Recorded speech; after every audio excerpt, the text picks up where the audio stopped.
Aború, Aboy, Aboshisheo, muchas bendiciones a la comunidad religiosa. Después de todo lo que hemos venido hablando en esta pequeña serie, hay algo que necesita quedar muy claro, porque aquí es donde muchas personas se confunden y es donde más se cometen errores, se cometen en la práctica diaria. El osobo no es lo mismo para todos. El osobo no es lo mismo para todos. Y no es porque el signo cambie, sino porque la conciencia de la persona cambia. Dos personas pueden tener el mismo osobo marcado en consulta y aún así vivir consecuencias completamente distintas. La diferencia no está en el dilogur, está en cómo cada quien responde a lo que el signo le está diciendo. Cuando una persona vive sin conciencia espiritual, el osobo se siente como una carga constante. Todo parece costar más trabajo, las cosas se enredan, los problemas se repiten y la persona empieza a pensar que está maldita y que tiene mala suerte o que siempre le toca lo peor. Pero en realidad lo que está pasando es otra cosa. Esa persona no está escuchando el mensaje. Solamente está sintiendo el efecto. Y el dilogun no habla para confundir. Habla claro. Claramente depende también mucho de la interpretación del mayor, del religioso, del babalao, del bauriate, del orisha, de la santera, como lo quieran llamar. Depende mucho, sí, yo creo que un 98%, un 100%. Pero el dilogur no habla para confundir, habla claro, sí. Vivir sin conciencia espiritual es reaccionar siempre igual. Es explotar cuando el signo pide calma. Es hablar de más cuando el signo pide silencio. Es insistir en una relación, un trabajo o una situación que el signo ya marcó como problemática. Entonces el osobo no se va. El osobo se queda, se repite y se acumula. Y no porque los orishas castiguen, sino porque la persona sigue caminando por el mismo lugar donde ya se le advirtió que existía tropiezo.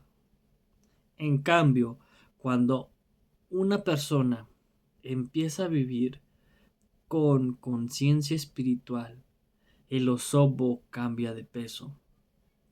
Sigue siendo osobo, sí, pero ya no gobierna la vida de la persona.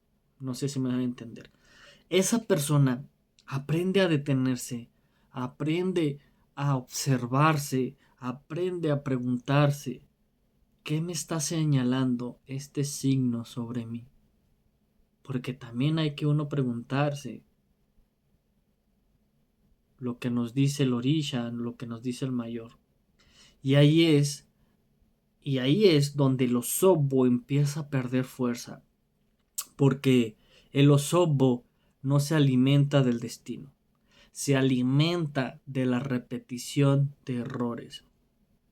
Por eso los mayores siempre han dicho que si el dilogun no solo se consulta para saber qué va a pasar, sino para saber que hay que corregir antes de que pase.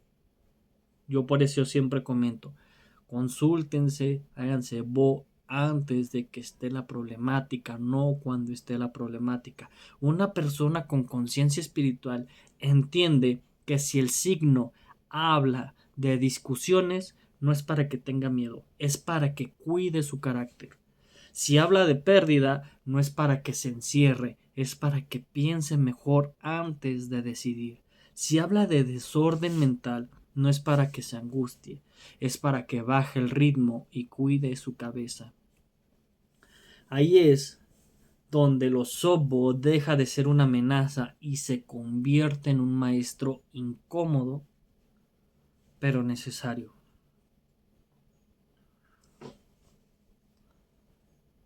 Muchos creen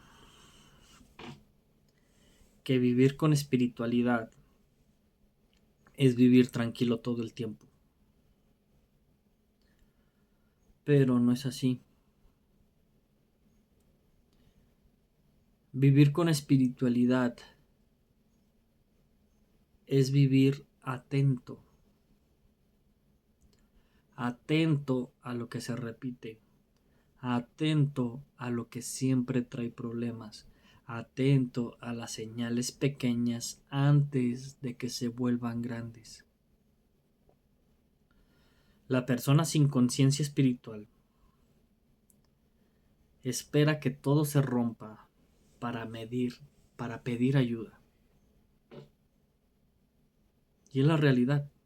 La persona sin conciencia espiritual espera a que todo se rompa para pedir ayuda.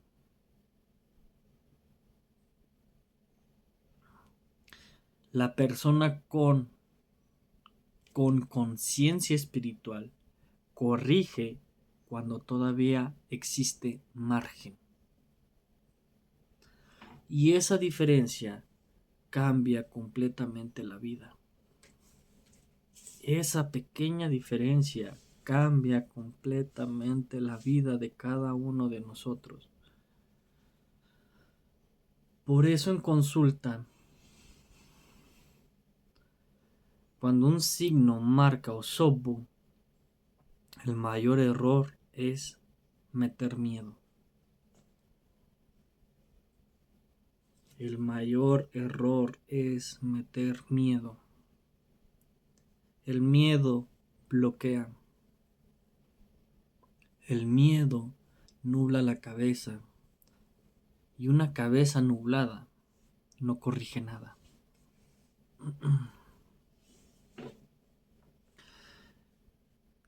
El camino correcto es explicar el Osobo con claridad, con firmeza, pero sin exageración.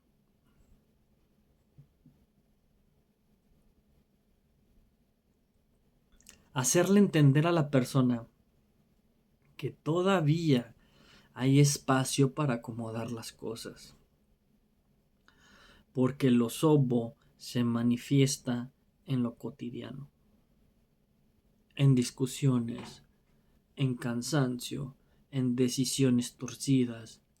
Todavía hay tiempo. Cuando se ignora una y otra vez, entonces sí, el Osobo se vuelve más fuerte, más visible, más difícil de manejar. Y aquí entra algo muy importante que pocos dicen.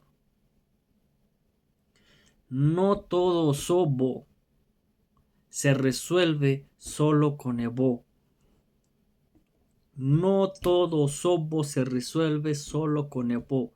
Hay Osobos que se sostienen porque la persona no quiere cambiar una costumbre.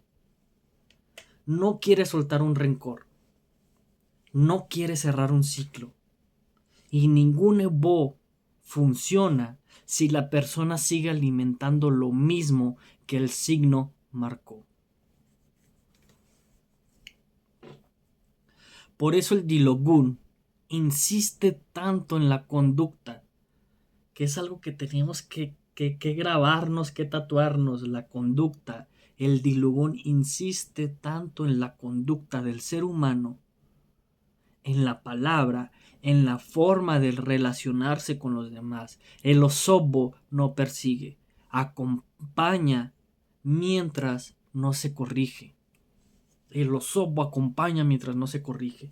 Cuando la persona empieza a vivir con conciencia espiritual, algo cambia. Algo cambia incluso sin darse cuenta. Las reacciones se vuelven más lentas. Las decisiones se piensan más, las discusiones se evitan antes de empezar, y entonces, poco a poco, el osobo empieza a aflojar. No porque desaparezca mágicamente, sino porque ya no encuentra de dónde agarrarse.